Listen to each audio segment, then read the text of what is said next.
Hi hello. കുറേ നാളായി മടി പിടിച്ച് വീഡിയോ എഡിറ്റിങ്ങും വീഡിയോ ഇടലൊന്നും യൂട്യൂബിലൊന്നും വീഡിയോ ഒന്നും ഇടാതെ ഇങ്ങനെ ഇടയ്ക്കിടയ്ക്കൊക്കെ ഇട്ടുകൊണ്ടിരിക്കുകയായിരുന്നു.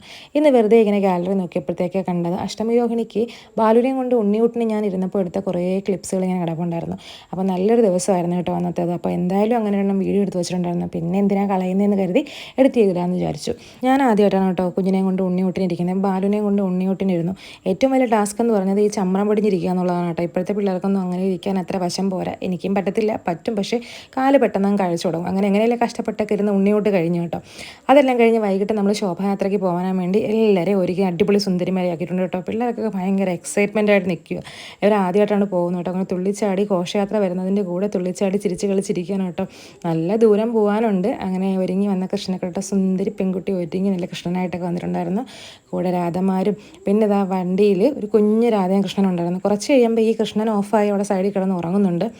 അങ്ങനെ കൃഷ്ണൻ്റെ ഉറിയടിയും ഡാൻസും പ്രോഗ്രാമും ഒക്കെ ഉണ്ടായിരുന്നു. ഇടയ്ക്കിടയ്ക്ക് നമുക്ക് റിഫ്രഷ്മെൻ്റ് ആയിട്ട് വെള്ളവും കിട്ടുന്നുള്ളതുകൊണ്ട് കുഞ്ഞുങ്ങളൊന്നും തളരത്തില്ല.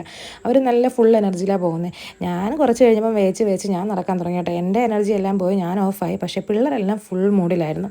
അങ്ങനെ രാത്രിയായി കേട്ടോ. ഘോഷയാത്ര സന്ധ്യയായി തുടങ്ങി. നേരത്തെ ഉണർന്നിരുന്ന ഒരു രാധ സൈഡിൽ കിടന്ന് ഉറക്കമായിട്ടുണ്ട്. പിന്നെ അപ്പോഴും എൻ്റെ ബാലമോള് ഭയങ്കര ഹാപ്പിയാണ് കേട്ടോ. അങ്ങനെ കൂട്ടുകാരുമായിട്ട് അവർ നടന്ന് അമ്പലത്തിലെല്ലാം വലം വെച്ച് കഴിഞ്ഞ് പിന്നെ കുറച്ച് നേരം പ്രോഗ്രാംസൊക്കെ ഉണ്ടായിരുന്നു. നമ്മുടെ കൃഷ്ണൻ്റെ രാധയുടെയും ഡാൻസും പിന്നെ കുറേ ചേച്ചിമാരുടെ കൈകൊട്ടിക്കളിയും അങ്ങനെയൊക്കെയുള്ള സംഭവങ്ങളൊക്കെ ഉണ്ടായിരുന്നു.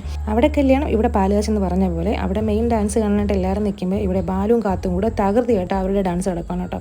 അവരങ്ങ് ആസ്വദിക്കുകയായിരുന്നു കേട്ടോ. ഞാനിങ്ങനെ അന്തം വിട്ട് തോന്നുന്നു. ഇന്ന് വരെ ഒരാളുടെ മുമ്പിൽ ഡാൻസ് കളിക്കാനുള്ള മടിച്ച് നിൽക്കുന്ന ബാലു അവിടെ ഭയങ്കര ഡാൻസ്.